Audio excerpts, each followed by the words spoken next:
Hay na, ready na ang ato ang puto kutsinta.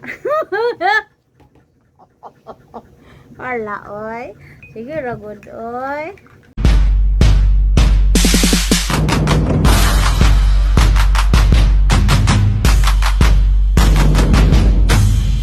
Hello, magandang hapon sa inyong lahat.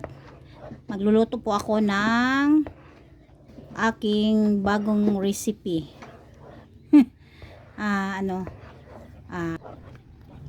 Ito na yon. Basta ayaw ipagsalita. Pang merienda namin ngayong hapon, ito yon. Ito yung 2 cup ng harina, 2 egg, medium size, dalawang gatas na powdered milk ang ginamit ko. Ayaw kasi nung kasi mas malasa yung yung powder para sa akin, malasa yun na nilagyan ko lang ng hot water, tapos nilagay ko dito yung 2 pack na gatas at saka baking 3 spoon, tapos konting oil. Instead na wala po kasi, naubusan po kasi ako ng margarine, so instead na wala po tayong margarine, oil na nilagay ko. Tapos ganito na siya, halos mga ka-people, gatas ito gito, halos lahat ito gatas, amoy siya, maamoy ang gatas na powder ang ginamit ko. Yun, hindi na ako gumamit ng iba, ito na yun siya. Mawawala na yung namumuon niya. Mga ka-people, hindi ako naglagay ng tubig nito, tubig lang ito sa sa milk na nilagay ko, yung nilagyan ko ng hot water, yung milk, yung powdered milk, yun lang. Kaya ganito na siya. Hindi ako naglagay ng tubig nito, ng water. Ito lang talaga siya, yung gatas talaga. At saka maamoy-amoy siya, mga ka-people, maamoy siya, masarap yung amoy niya. Mayroon pang namumuo, tingnan nyo. Kailangan mawala talaga yan para maayos yung pagkaluto niya. At ito na nga yun, nag-combine na siya, nag-combine na. So ganito na siya kalapot, mga ka-people, ganito na talaga siya. Yung na siya, okay? So ready na siya, ready. So let's go. At ito na nga, ilalagay na natin yung ating pang merienda na ito. Ito ang ating merienda ngayon na ganyan lang parami.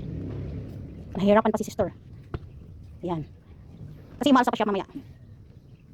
So nagawa ko ng 2, 4, 6, 7. Ito yung merienda namin mamaya.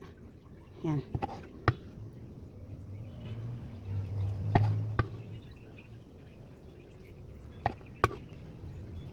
Ayan, okay na siya. So maglagay lang tayo ng cheese sa itaas.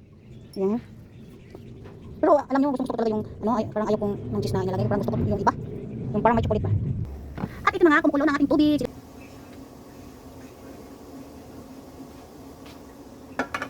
Ayan.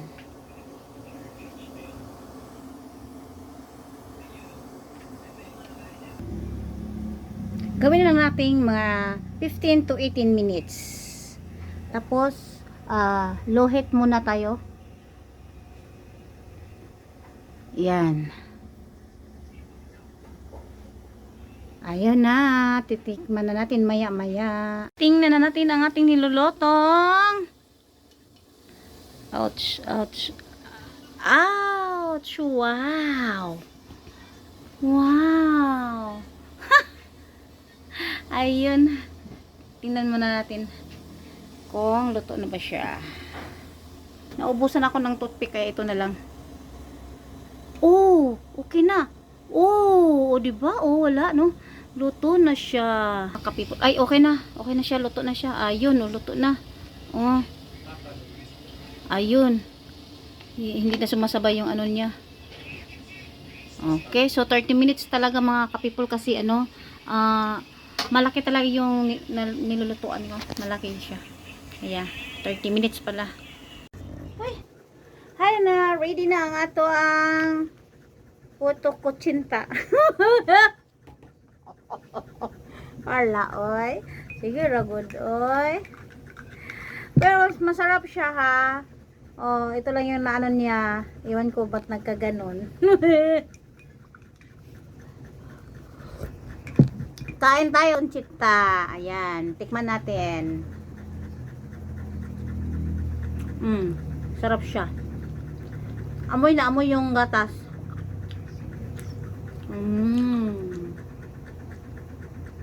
Kain tayo.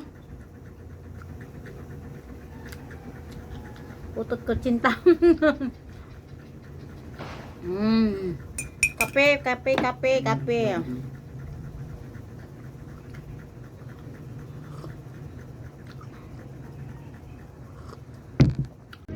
Finish na ang ating merinda ngayong hapon. Yehehe. Sarap. Okay.